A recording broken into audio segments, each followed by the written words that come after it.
Class 8-এর গণিত বইয়ের কোষে দেখি 11.1-এর এই 5-এর দাগের এই কোশ্চেন দেখে নাও। এর অ্যান্সারটা বলছি। চারিদিকে 4 মিটার ছাড়ার পর জমির দৈর্ঘ্য সমান 48-8 সমান 40 মিটার এবং প্রস্থ সমান 26-8 সমান 18 মিটার এবং পাপিয়ারা যে জমিতে বাড়ি তৈরি করবে তার ক্ষেত্রফল 40 × 18 বর্গমিটার সমান 720 বর্গমিটার। এবার 6 দাগের কোশ্চেন দেখে নাও। 6 দাগের কোশ্চেনটা অ্যান্সারটা আয়তক্ষেত্রের দৈর্ঘ্য সমান 15 সেমি, প্রস্থ সমান 8 সেমি, অতএব ক্ষেত্রফল সমান 15 × 8 সমান 120 বর্গ সেমি। এবার 6-এর আখেরটা দেখে নাও। প্রস্থ একই রেখে আয়তক্ষেত্রের দৈর্ঘ্য দ্বিগুণ করলে নতুন দৈর্ঘ্য সমান 15 × 2 সমান 30 সেমি, অতএব এক্ষেত্রে ক্ষেত্রফল সমান 30 × 8 সমান 240 বর্গ সেমি সমান 2 × 120 বর্গ সেমি, অতএব এক্ষেত্রে আগের ক্ষেত্রফলের দ্বিগুণ হবে। এবার বিটটা দেখে নাও।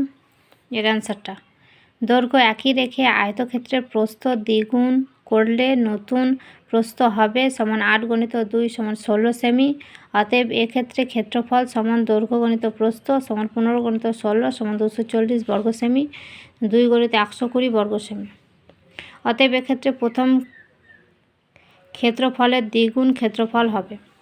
সিদ্ধাগের কোশ্চেনটা দেখে নাও। এর অ্যান্সার আয়তক্ষেত্রের দৈর্ঘ্য দ্বিগুণ করলে নতুন দৈর্ঘ্য হবে 15 × 2 সমান 30 সেমি এবং প্রস্থ দ্বিগুণ করলে নতুন প্রস্থ হবে 8 × 2 সমান 16 সেমি, ক্ষেত্রফল সমান 30 × 16 সমান 480 বর্গ সেমি সমান 2 × 240 বর্গ সেমি, এক্ষেত্রে 1 নম্বর ক্ষেত্রফলের দ্বিগুণ হবে। এবার টির দাগের কোশ্চেনটা দেখে নাও। এর অ্যান্সার কিন্তু আয়তক্ষেত্রের দৈর্ঘ্য অর্ধেক করলে সেক্ষেত্রে নতুন দৈর্ঘ্য হবে 15/2 সমান 7.5 সেমি এবং প্রস্থ অর্ধেক করলে নতুন প্রস্থ হবে 8/2 সমান 4 সেমি, অতএব ক্ষেত্রফল হবে 7.5 × 4 সমান 30.0 সমান 30 বর্গ সেমি, 1/4 × 120 সমান 4 দিয়ে কাটাকাটি করলে হবে 30 সমান 30, অতএব এক্ষেত্রে ক্ষেত্রফল হবে প্রথম ক্ষেত্রফলের 4 ভাগের 1 ভাগ।